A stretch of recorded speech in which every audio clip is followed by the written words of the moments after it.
ॐ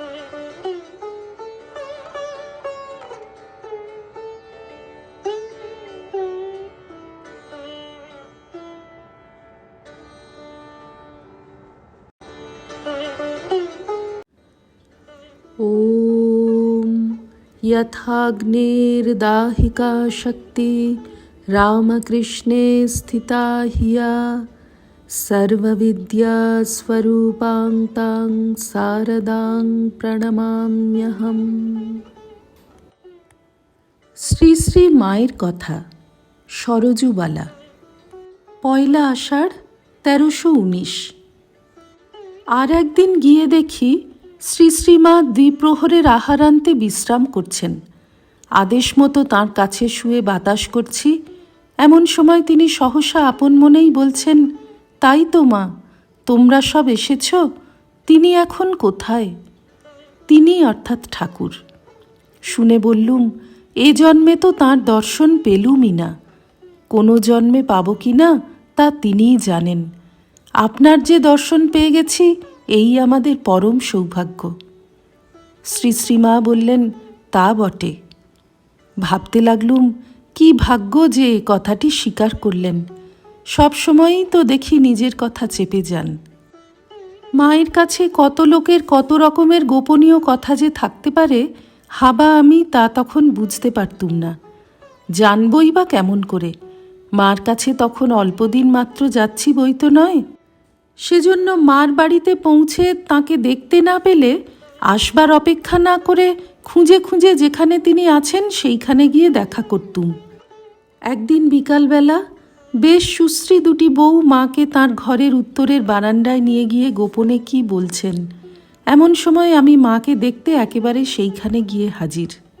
শুনতে পেলুম মা তাঁদের বলছেন, ঠাকুরের কাছে মনের কথা জানিয়ে প্রার্থনা করবে, প্রাণের ব্যথা কেঁদে বলবে, দেখবে তিনি একেবারে কোলে বসিয়ে দেবেন। বুঝতে বাকি রইল না, বউ দুটি মার কাছে সন্তানের জন্য প্রার্থনা করেছিলেন। আমাকে দেখে তাঁরা লজ্জিতা হলেন, আমিও ততোধিক।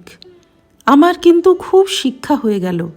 মনে মনে স্থির করলাম, আর কখনো সাড়া না দিয়ে মাকে অমন করে দেখতে যাব না। কয়েক মাস পরে মার বাড়িতে বউ দুটির সঙ্গে আবার দেখা হয়েছিল এবং বুঝেছিলুম তাঁরা উভয়েই সন্তান সম্ভবা হয়েছেন। গৌরীমা এসেছেন। তাকে একটু ঠাকুরের কথা বলতে অনুরোধ করায় তিনি বললেন, আমি ঠাকুরের কাছে অনেক আগে গিয়েছিলুম, তারপরে আর সকলে আসতে লাগলেন। এই নরেন, কালী এদের ছোট দেখেছি। বেলা বেশি নেই দেখে আর অধিক কথা হলো না। মাকে প্রণাম করে গৌরীমা বিদায় নিলেন। আমাকেও যেতে হবে। মাকে প্রণাম করে বিদায় চাইতে মা বারান্দায় ডেকে এনে প্রসাদ দিলেন।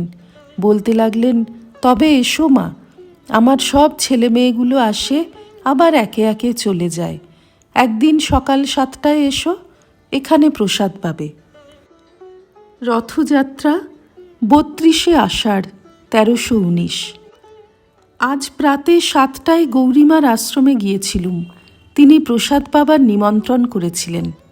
ইচ্ছা ছিল ওখান হতে সকাল সকাল শ্রী শ্রী মায়ের নিকট যাব, কিন্তু সুযোগ হয়ে উঠল না। ঠাকুরের ভোগ ও ভক্ত সেবা সাঙ্গ হতে প্রায় 2টো বেজে গেল। 4টার সময় গৌরীমাকে নিয়ে মায়ের কাছে গেলুম। তখন মা বৈকালের ভোগ দিতে বসেছিলেন। ভোগ দিয়ে উঠলে প্রথমে গৌরীমা, পরে আমি মাকে প্রণাম করলুম। গৌরীমা তাকে একটু নিভৃতে নিয়ে গেলেন এবং কি কথাবার্তার পর আমাকে ডাকলেন। মার জন্য একখানি গরদ নিয়ে এসেছিলুম। উহা পদপ্রান্তে রেখে প্রণাম করে বললুম, মা, এখানেই পরবেন। মা হেসে বললেন, হাঁ, পরব বই কি।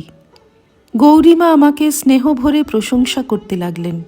মাও তাতে একটু যোগ দিলেন। শ্রী রামকৃষ্ণার্পণমস্তু।